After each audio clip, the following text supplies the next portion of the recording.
हाँ, आखिर दलालों की सच्चाई कभी ना कभी खुद उनकी जुबान उगल देती है, यानी खुद उगलवा देती है। ये इनको तो पहचानते होंगे, ये प्रोपोगंडा फैलाने वाली ये जो आंटी, ये जो लड़की बनी घूमती है, ये है ना, इसने एक हिजाब वाली को देखा और उसके सामने अपना जो है प्रोपोगंडा फैलाना शुरू करा। अब वो फैल गया उल्टा, वो पड़ गया उल्टा और इसकी जुबान ने उगल दिया सच। फिर ये बेचारी मुंह बचा के भाग रही है। देखो वीडियो, समझ आएगा। बिलीव नहीं करती क्यों? फेंकने में यार सबसे आगे होंगे, कैसे भरोसा करूं मैं इस बात पे? अमन और हर कोई नहीं होता, हर कोई नहीं होता।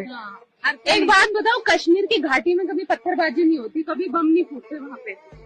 हमेशा उरी, पूंछ, पहलगाम इधर ही क्यों होते हैं? जम्मू पता है क्यों नहीं होते कश्मीर की घाटी में? क्योंकि वहाँ पे 100% आबादी मुस्लिमों की है।